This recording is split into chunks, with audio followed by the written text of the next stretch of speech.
नमस्कार जी online student, कैसे हो आप लोग। तो मैं पहले कर दिया था ना। अभी देखो आप पढ़ने जा रहे हो दुनिया का सबसे सरल सब्जेक्ट राजस्थान की कला व संस्कृति। समझना बहुत ही सरल है।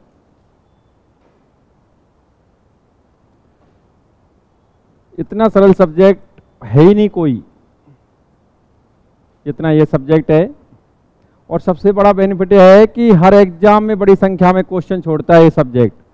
और देखो सबसे सरल होने के बावजूद भी सबसे कम आंसर इसी में दे पाते हैं लोग, ये भी है। लेकिन आप लोग निश्चित रूप से सारे इस कला संस्कृति के क्वेश्चनों के आंसर देंगे और आपका सिलेक्शन तो श्योर है ही, उसमें तो कोई प्रश्न चिन्ह खड़ा कर ही नहीं सकता। तो अभी आप इस सब्जेक्ट के अंतर्गत टॉपिक पढ़ने जा रहे, लगातार चल रहा था रनिंग में, राजस्थान के प्रमुख लोक देवता। प्रमुख लोक देवता बहुत ही सरल टॉपिक, एक ऐसा टॉपिक जिससे हर स्टूडेंट वाकिफ है। लगातार आप बहुत बेहतरीन आंसर दे रहे हो, ठीक, चाहे भाई अपने आगे कॉपी रख के ही देते हो पर आंसर तो देते हो। देखो अभी ध्यान से देखें, राजस्थान के प्रमुख लोक देवता, जिसमें विगत क्लासों में मैंने कुछ लोक देवताओं का अध्यापन यहाँ कराया, जिसमें आपने देखा कि गोगा जी को आपने पढ़ा, पाबू जी को आपने पढ़ा, रामदेव जी को पढ़ा। एक महत्वपूर्ण लोक देवता तेजा जी के बारे में भी कल अवगत कराया था। अभी एक महत्वपूर्ण लोक देवता और, बाकी सबको पढ़ना है, मैं ये नहीं कह रहा हूँ। देव नारायण जी, आपके सामने जिनका छाया चित्र है देव नारायण जी। अगर हम इनका सामान्य सा इंट्रो देखें तो देखो ध्यान से सुनना।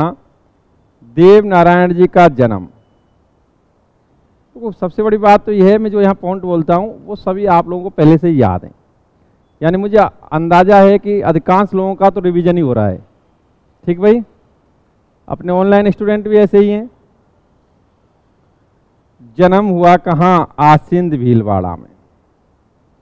आसिंद भीलवाड़ा, ठीक भाई, यहाँ जन्म हुआ था 1243 ईस्वी में। ठीक भाई, इसको विक्रम संवत में कन्वर्ट करना होता है तो +57 हो जाता है, इसमें कोई दिक्कत नहीं है। बाकी सन, ईस्वी सन, विक्रम संवत और शक संवत का उल्लेख अभी हम आपको बताएंगे और बृहद स्तर पर इसका उल्लेख करेंगे। आपको मेले त्योहार उत्सव वगैरह जब पढ़ाए जाएंगे तब इसका और उल्लेख कर दिया जाएगा। इनके पिता का नाम बिल्कुल सही आंसर, सवाई भोज। सवाई भोज भी स्वयं अपने आप में एक लोक देवता रहे हैं। सवाई भोज भी अपने आप में एक लोक देवता रहे हैं और सवाई भोज का भी मंदिर कहाँ है? आसिंद भीलवाड़ा में। ठीक भाई, बहुत अच्छा आंसर। इनकी माता का नाम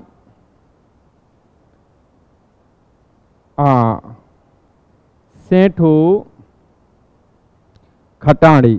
ये खटाणा गोत है भाई, एक्चुअली गुर्जर समुदाय में है ये। सेठू खटाणी इनकी माता का नाम। इनकी पत्नी का नाम वही सामान्य सा डाटा है, पत्नी पीपल दे। ठीक हो, आप अगर कॉमन वे में आपने देखा, अभी सिर्फ 5 लोक देवताओं का यहाँ अध्यापन कराया मैंने, आपने अध्ययन किया। तो इन 5 लोक देवताओं में आपने देखा गोगा जी की पत्नी का नाम क्या था। इसके बाद नेक्स्ट पाबू जी की पत्नी का नाम, नेक्स्ट है रामदेव जी की पत्नी का नाम नेतल दे, और तेजा जी की पत्नी का नाम पेमल दे, और देवनारायण जी की पत्नी का नाम।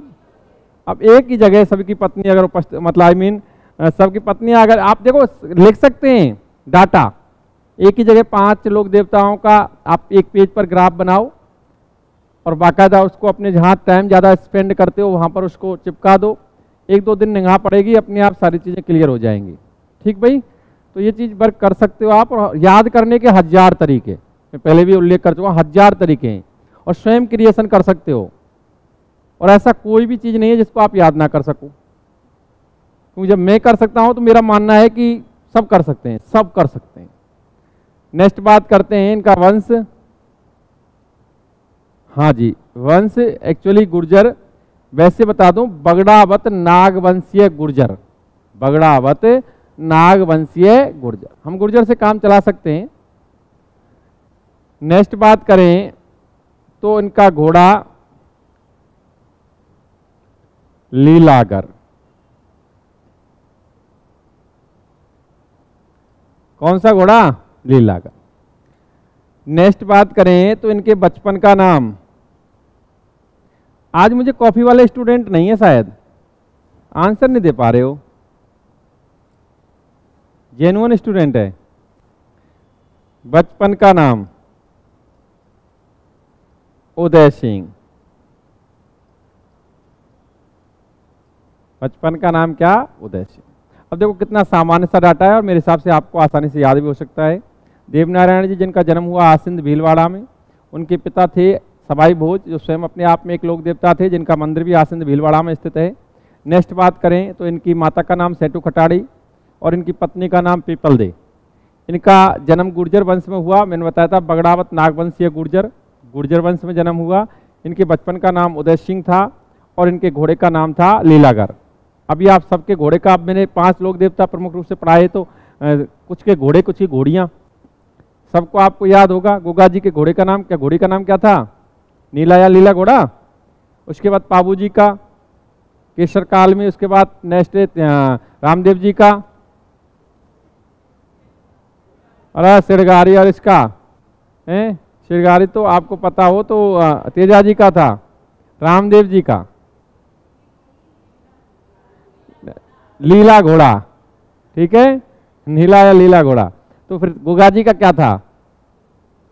नीली घोड़ी थी, ठीक भाई, घोड़ी थी उनकी। नेक्स्ट बात करें रामदेव, इसका क्या कहते हैं, देवनारायण जी का लीलागर। आप कंपैरिजन करते हुए पांचों का आज घर जाकर के कंपैरिजन करना, सारे पॉइंट्स को एक जगह ही रख के बार बार रिवाइज करना, मुझे पता है याद हो जाएगा। नेक्स्ट बात करते हैं, ये आपके देवनारायण जी हैं। नेक्स्ट इनके अन्य नाम, वही पहलू हैं, वही पॉइंट हैं, उन्हीं पर वर्क हो रहा है। सामान्य वे में अन्य नाम इन्हें कहा गया विष्णु का अवतार। विष्णु का अवतार किस लोक देवता को माना जाता है? नेक्स्ट इन्हें कहा गया आयुर्वेद का ज्ञाता। इन्होंने आयुर्वेद के अंतर्गत नीम को बड़ा महत्व दिया था, नीम को। और शायद आप भली भांति जानते भी होंगे कि इनका जो मंदिर है, जिसका उल्लेख मैं यहाँ अभी करूँगा, अभी कोई गया है आप में से कोई बंदा मंदिर आसिंद भीलवाड़ा? नहीं गया, कोई बात नहीं है, नहीं गए आप लोग, जाया करो। हाँ जी, बताया जाता है कि जो इनका मंदिर है उसमें मूर्ति स्वरूप बड़ी बड़ी ईंटें रखी होती हैं और उन ईंटों पर नीम की पत्तियां चढ़ाकर ही पूजा की जाती है। अर्थात इन्होंने आयुर्वेद में नीम को बड़ा महत्व दिया था और रियल में नीम का महत्व है भी, अगर उसको आप देखें तो। नेक्स्ट बात करते हैं देवनारायण जी की फड़, देवनारायण जी की फड़ सबसे प्राचीन व सबसे लंबी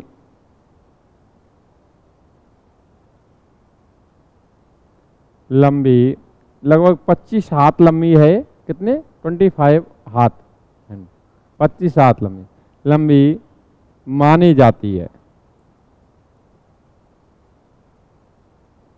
नेक्स्ट बात करें तो देवनारायण जी की फड़ का वाचन,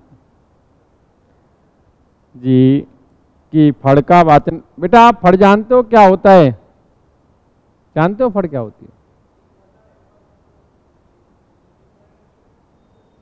बिल्कुल सही आंसर। आई मीन फड़ सफ़ेद कपड़े की होती है जिस पर लाल रंग से किसी लोक देवता, किसी महापुरुष के जीवन वृत्तांत का चित्रण किया गया होता है। ठीक भाई, बहुत नॉलेज है आपको। देवनारायण जी की फड़ का वाचन गुर्जर भोपे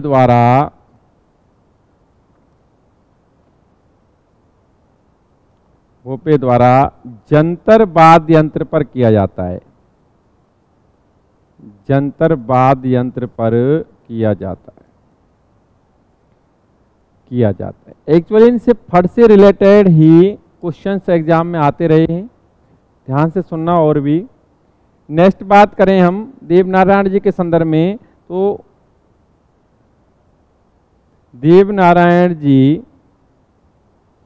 की फड़ पर सर्वप्रथम भारत सरकार ने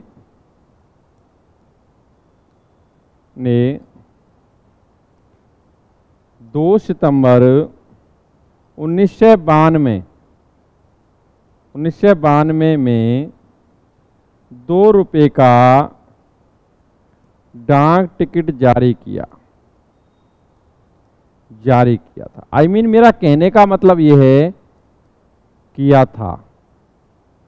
कहने का मतलब ये है कि सर्वप्रथम किस लोक देवता की फड़ पर डाक टिकट जारी किया गया था, ये बात विशेष ध्यान रखनी है। देखो, सबसे लोकप्रिय फड़ मानी जाती है पाबू जी की, सबसे प्राचीन फड़ या लंबी फड़ मानी जाती है किसकी, देवनारायण जी की, ये बात ध्यान रखना। दूसरी बात, ऐसी फड़ जिस पर सर्वप्रथम डाक टिकट जारी किया गया वो देवनारायण जी की भी फड़ है, इनकी फड़ है। ठीक, फड़ और भी फड़ हैं, चाहे वो अमिताभ बच्चन की भी फड़ है, ठीक, और भी बहुत सारी फड़ें हैं। आपको ये टॉपिक पढ़ाया जाएगा, राजस्थान की हस्तकला जब पढ़ाई जाएगी तो इस फड़ों का उल्लेख भी होगा और उस समय विस्तृत रूप से इसका अध्यापन कराया जाएगा। लेकिन अभी हम यहाँ देखें लोक कला हस्तकला के तहत, तो यहाँ इनकी जो फड़ पर सर्वप्रथम डाक टिकट जारी हुआ था, फर्स्ट टाइम फड़ पर डाक टिकट जारी हुआ था और 1992 में हुआ था 2 सितंबर को। लेकिन मैं आपसे क्वेश्चन पूछता हूँ, बड़ा सामान्य क्वेश्चन, देवनारायण जी की फड़ पर डाक टिकट जारी हुआ 1992 में, देवनारायण जी पर डाक टिकट कब जारी हुआ था, कब जारी हुआ था? शायद आप देख लें, ये तो ऑनलाइन भी सारी चीज़ें उपलब्ध हैं मेरे हिसाब से, क्योंकि मुझे ध्यान है शायद ये जो डाक टिकट जारी किया था उस समय सचिन पायलट थे, सचिन पायलट जी के द्वारा ही डाक टिकट जारी किया गया था, इतना ध्यान है मुझे। 3 सितंबर को किया गया था,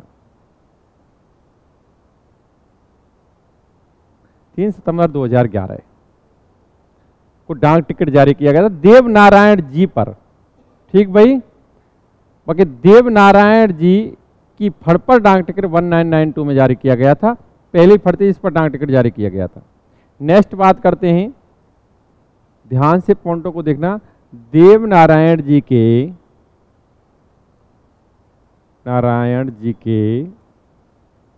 प्रमुख सहयोगी कौन थे? एक्चुअली मैं आपको एक और बात बता सकता हूं कि जो भिनाय नामक स्थान है, भिनाय के राणा थे दुर्जन साल, उन्होंने इनके पापा जी को मारा था सवाई भोज को संघर्ष के तहत। बाद में भिनाय के राणा को पराजित किया था किसने? देवनारायण जी ने। ठीक भाई, इस दौरान देवनारायण जी के प्रमुख सहयोगी थे माकड़ जी। कौन थे? माकड़ जी, इनके भाई भी थे लेकिन माकड़ जी का भी योगदान था। देवनारायण जी के पुत्र व पुत्री और नाम मिलता है बाला और बाली। बाला और बाली, इनके पुत्र का नाम बाला और पुत्री का नाम क्या था? बाली। देवनारायण जी के मंदिर में मूर्ति स्वरूप बड़ी बड़ी ईंटें रखी होती हैं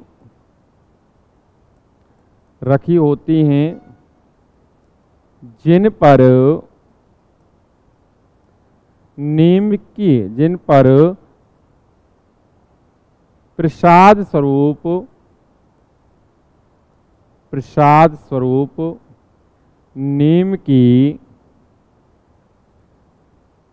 पत्तियां चढ़ाई जाती हैं। क्या चढ़ाई जाती हैं? पत्तियां। यह अभी उल्लेख मैंने किया था, आपको ये तत्व मैंने बताया भी था थोड़ी देर पहले ही।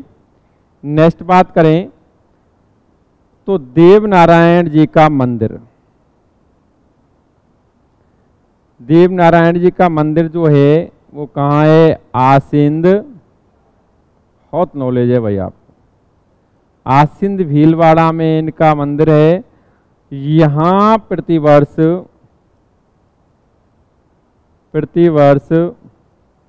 भाद्रपद शुक्ल सप्तमी को मेला भरता है। भाद्रपद शुक्ल सप्तमी को मेला भरता है। नेक्स्ट बात करें हम तो देवनारायण जी के अन्य मंदिर, देवनारायण जी के अन्य मंदिर जिनमें नाम आते हैं देवमाली, देवधाम और देवडोंगरी। मुझे बताएंगे आप लोग कि देवमाली कहाँ है? ब्यावर में। ठीक भाई। देवधाम कहाँ है? जोधपुरिया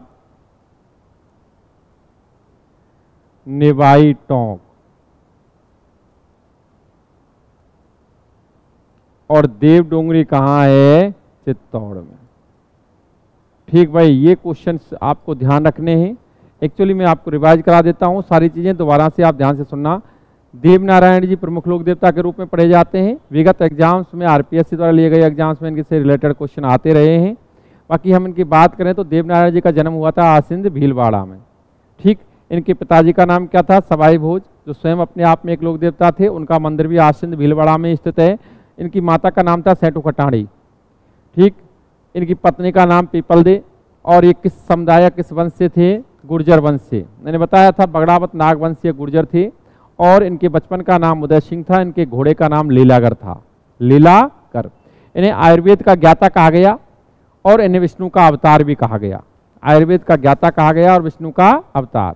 देवनारायण जी की फल से रिलेटेड क्वेश्चन एग्जाम में पूछे गए हैं। देवनारायण जी की जो फड़ है वो सबसे प्राचीन व लंबी फड़ मानी जाती है। लंबी फड़ की बात करें तो 25 हाथ फड़ है सबसे। और नेक्स्ट बात करें तो देवनारायण जी की फड़ का वाचन गुर्जर भोपे द्वारा किस वाद्य यंत्र पर किया जाता है? जंतर वाद्य यंत्र पर। किस पर?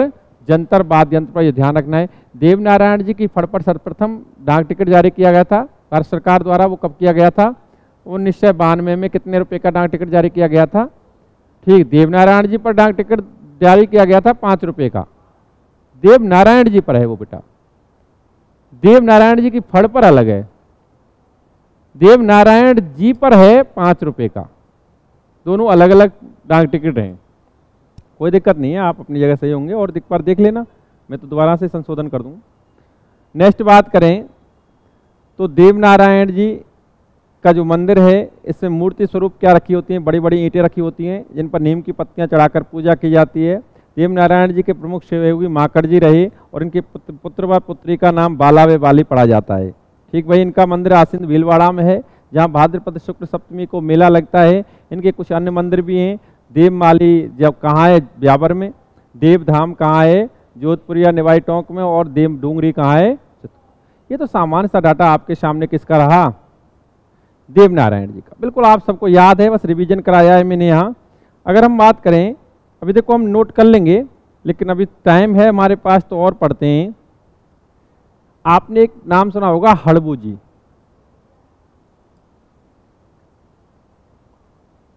हड़बू जी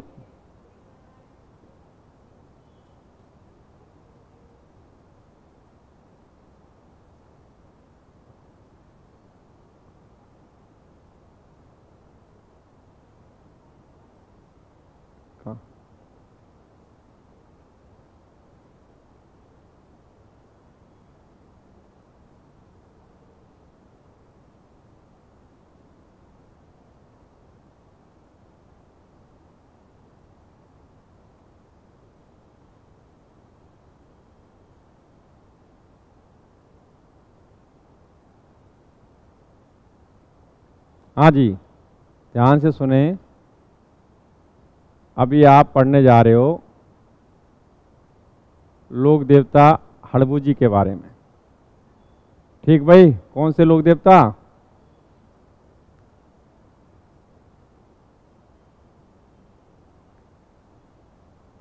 लोक देवता हड़बू जी।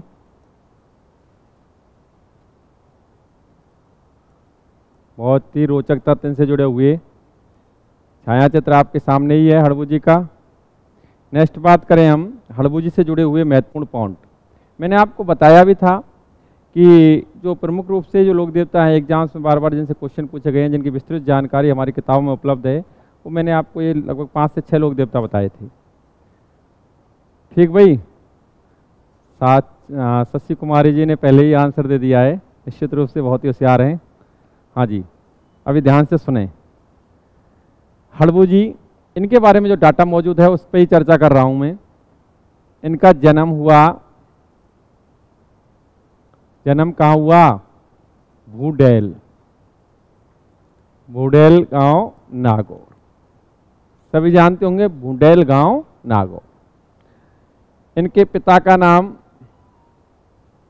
का नाम मेहाजी और इनकी माता का नाम था सौभाग्य देवी। सौभाग्य देवी। इनका वंश कौन सा था? ये जिनका वंश था सांखला राजपूत। सांखला राजपूत, समझना इतना सरल डाटा है। सांखला राजपूत इनका वंश था। नेक्स्ट बात करें, सारे पॉइंट इनसे जुड़े हुए हैं। इनका वाहन, हड़बू जी का वाहन क्या पढ़ा जाता है? सियार। हड़बू जी का वाहन क्या पढ़ा जाता है? सियार। ठीक भाई, वो तो लोक देवता हैं, आप जानते हैं। इस पर प्रश्न चिन्ह खड़ा मत करना कि इनका वाहन सियार है तो सब कैसे बैठ के जाएंगे। ठीक है, ऐसे तो भगवान श्री गणेश का वाहन चूहा है। हाँ, तो आप कल्पना कर सकते हैं, जब वो बैठ सकते हैं तो सब कुछ बैठ सकते हैं। और लोक देवताओं पर तो प्रश्न चिन्ह खड़ा करना ही गुनाह है हकीकत में, मैं मानता हूँ, क्योंकि ये चमत्कारिक व्यक्तित्व थे। ठीक, कहीं ना कहीं इसी वजह से तो देखो, आप देखना है गोगा जी का जब शीश कहाँ गया, तद्रेवा चूरू, धड़ कहाँ गिरा, ऐसे इनका कोई भी कुछ भी कहीं भी गिर सकता है। नहीं जी, ये इनमें शक्तियां थी चमत्कारिक। और एक बात तो मैं कुछ नहीं कहूंगा इनके बारे में। ये मुझे लोक देवता, देखो मैं कुछ नहीं, मैं तो बस जो लिख रहा है उसको बता सकता हूँ। ठीक, महान क्या? सियार। नेक्स्ट, इनका पुजारी भी सांखला राजपूत होता है। पुजारी भी किस जाति का होता है? सांखला राजपूत।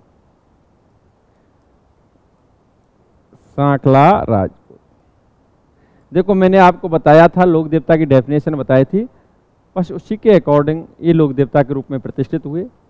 कहीं ना कहीं आप जानते हैं इन्होंने अच्छे कार्य किए, समाज के लिए कुछ नियम निर्धारित किए, अच्छे नियम निर्धारित किए। दूसरी बात, धर्म की रक्षा और गौ रक्षा और अपने जनता के हित के लिए इन्होंने सब कुछ लौटा, तभी लोक देवता बन गए। आप जैसे इंसान थे। बाकी की देखो, जब कहीं ना कोई व्यक्ति कोई प्रतिष्ठित होता है और इस प्रकार की घटनाओं को अंजाम देता है जो जनता के हित की हो या गायों की रक्षा की हो, तो उसके प्रति चमत्कारिक घटनाओं के तहत ही कई सारी किंवदंतियां, लोक कथाएं प्रचलित हो जाती हैं, जिससे उनका कहीं ना कहीं और ज़्यादा बड़ा आधार बन जाता है। पुजारी सांखला राजपूत, वाहन सियार। अच्छा, इनका गुरु का नाम क्या था? पता होगा, बालीनाथ। क्या था? बालीनाथ। गुरु का नाम क्या था? बालीनाथ। ठीक भाई, अब ध्यान से सुनना, मैंने कुछ नहीं बताया। लोक देवता हड़बू जी के संदर्भ में जन्म हुआ भूडेल गांव नागौर। इनके पिता मेहाजी, माताजी का नाम सौभाग्य देवी। इनका वंश सांखला राजपूत। इनका वाहन सियार। महत्वपूर्ण है, ध्यान रखना, कुछ डिफरेंट है इसलिए महत्वपूर्ण है। पुजारी सांखला राजपूत ही होता है इनके मंदिर का पुजारी। इनके मंदिर के, आप पता होगा आपके, इनके मंदिर में पूजा जो होती है एक्चुअली एक गाड़ी की होती है, बैलगाड़ी की, उसका उल्लेख मैं करूंगा। इनके गुरु का नाम क्या था? बालीनाथ। हाँ, मुझे आप ये बताएं, बालीनाथ, इससे पहले मैंने किसी और लोक देवता के गुरु भी बताए हैं क्या? कौन से लोक देवता के?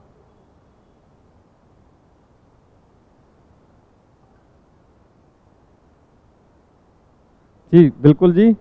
अभी ध्यान से सुने नेक्स्ट डाटा इनके बारे में। हड़बू जी, सुनना ध्यान से, हड़बू जी लोक देवता रामदेव जी के मौसेरे भाई थे। कैसे भाई थे? मौसेरे भाई थे। कोई दिक्कत नहीं, ये तथ्य आप सब जानते होंगे, शायद न जाने तो जान जाओ। ठीक भाई, नेक्स्ट बात करते हैं। तो हड़बू जी राव जोधा के समकालीन थे। राव जोधा के समकालीन थे। देखो मैं बताता हूं आपको। वैसे मैंने आपको मारवाड़ राजस्थान इतिहास के तहत मारवाड़ का राठौड़ वंश पढ़ाया है। एक्चुअली जोधपुर के राठौड़ पढ़ाए हैं, सबने पढ़े हैं आप लोगों ने, जोधपुर के राठौड़। और जोधपुर के राठौड़ों के अंतर्गत मैंने राव जोधा का भी उल्लेख किया। राव जोधा भी पढ़ाया। तो उस समय आपने देखा होगा जब राव जोधा पढ़ाया होगा तो मैंने एक आवल बावल की संधि का भी उल्लेख किया था। कोई दिक्कत नहीं। आपको इस बात से भी अवगत कराया था कि जो राव जोधा थे उनके पिता का नाम क्या था? हाँ हाँ हाँ हाँ, बिल्कुल सही आंसर। बहुत देर में आया, लेकिन आया। आजकल झटका लग रहे हैं। कोई बात नहीं, कुछ अच्छा होता है जब ऐसे ही लगते हैं। क्या नाम बताया? रणमल, राव रणमल। और शायद आप जानते होंगे राव रणमल की हत्या किस प्रकार हुई थी। राव रणमल की, मैंने कहा था राणा कुंभा के कहने पर कुंवर चूड़ा ने राव रणमल के प्रेम का भारमली की सहायता से राव रणमल की हत्या, मर गया, मर जाने दो, कोई दिक्कत नहीं। लेकिन आपको पता होना चाहिए उस समय राव जोधा भी मौजूद था और राव जोधा रातों रात वहां से भाग गया। और कहां शरण ली? कहां शरण ली? काहुनी। बेटा वो तो तू वो उदय भगा रहा हो बेटा। ना ना ना, उल्टो परगो मामलो। भागा था उसने, थी काहुनी गांव बीकानेर।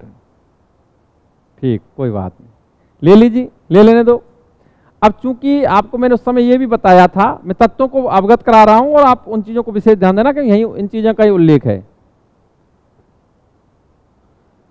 मैं बता रहा हूं आपको कि अब चूंकि मंडौर जो इनकी राजधानी थी उस समय, राव रणमल की राजधानी मंडौर थी। राव रणमल स्वयं अपने आप में शासक था।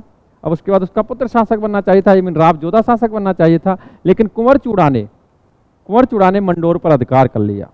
अर्थात मारवाड़ पर किसका अधिकार हो गया? मेवाड़ का। ठीक भाई, कुंवर चूड़ा का, राणा का।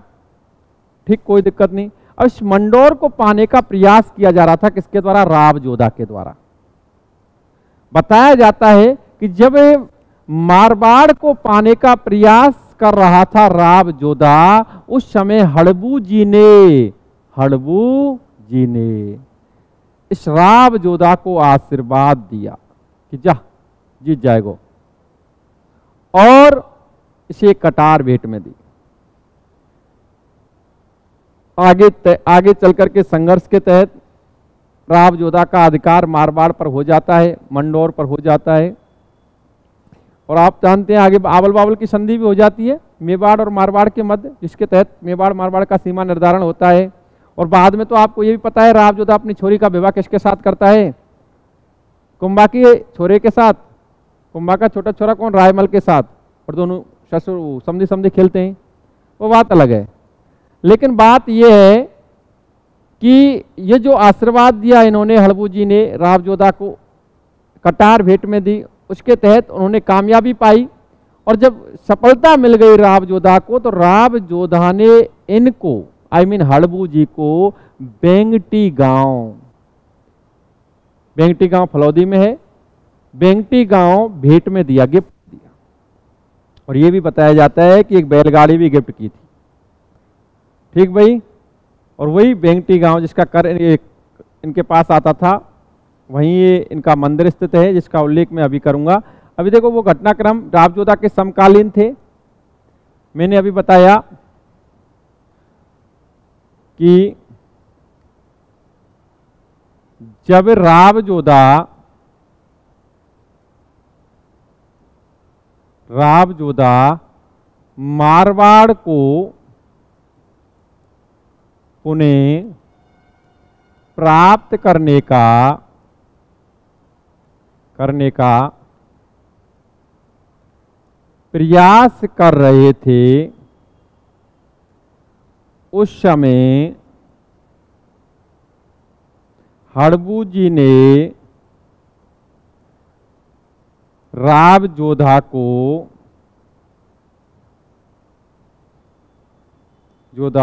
आशीर्वाद दिया। वह कटार भेंट में दी।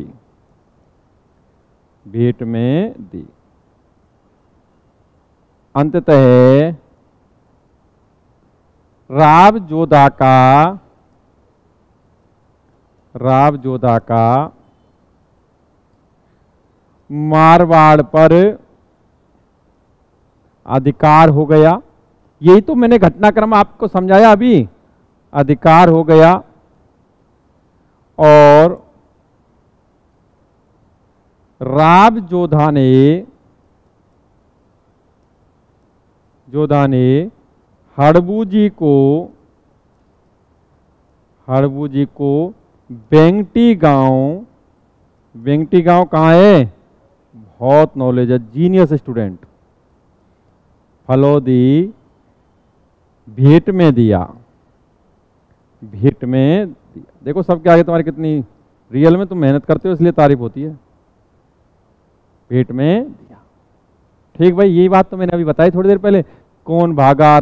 रड़मल मरा, राव जोधा भागा, कुंवर चूड़ा ने छीन लिया मंडोर को।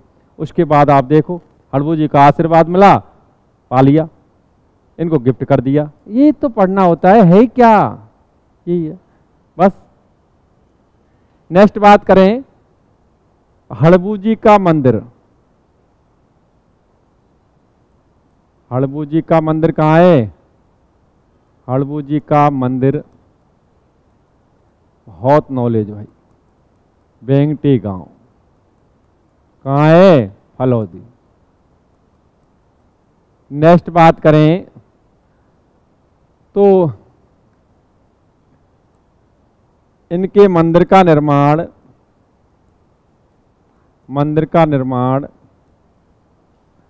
1721 ईस्वी में जोधपुर के शासक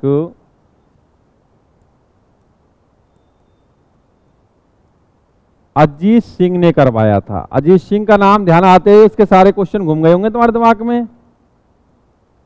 वही है दुर्गादास राठौड़ वाला।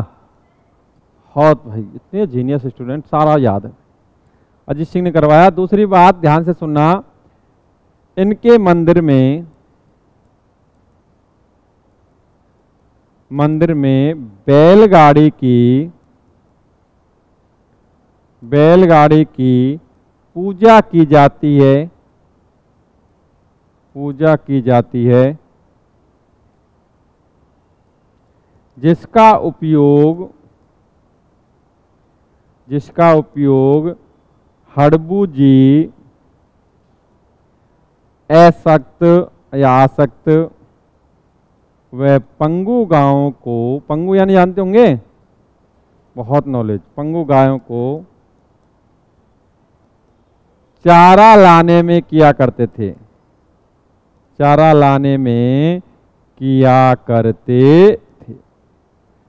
देखो कितनी सरल बात। अभी आपने देवनारायण जी पढ़ा और देवनारायण जी के अलावा आपने नेक्स्ट लोक देवता पढ़े हड़बू जी। जिन हड़बू जी का जन्म कहाँ हुआ था? भूडेल गांव नागौर।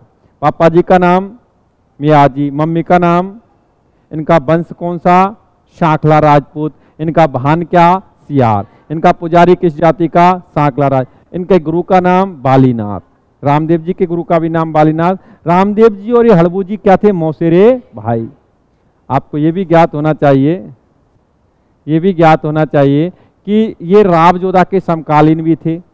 राव जोधा को जो मारवाड़ पुनः प्राप्त हुआ था वो इन्हीं के आशीर्वाद से मिला था, और इन्हीं के आशीर्वाद से मिला था, इसीलिए राव जोधा ने शासक बनने के बाद, मारवाड़ को प्राप्त करने के बाद इन्हें बेंगटी गांव गिफ्ट कर दिया, बैलगाड़ी गिफ्ट कर दी, और इनका मंदिर भी कहाँ बना हुआ है, बेंगटी गांव में, जिसका मंदिर का निर्माण जो आप वर्तमान में देखते हो, उस मंदिर का निर्माण 1721 ईस्वी में अजीत सिंह ने करवाया था।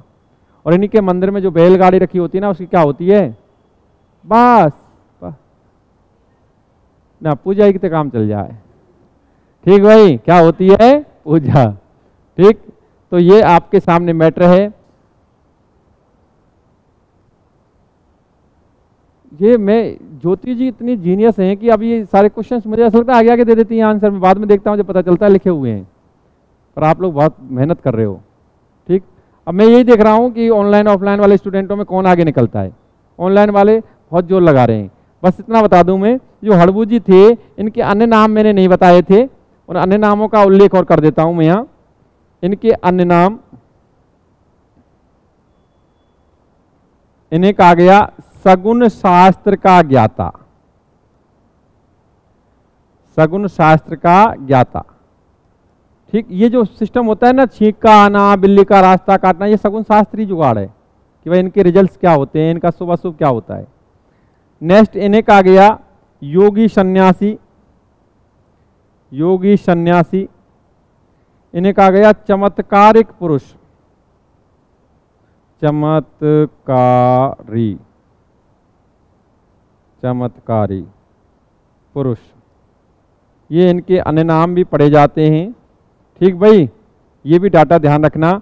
अभी आप इसको कंप्लीटली सारा नोट करेंगे, और कंप्लीटली नोट करेंगे। अभी रुको, हाँ जी, अभी आप नोट करें। हाँ जी, ठीक, नोट करो।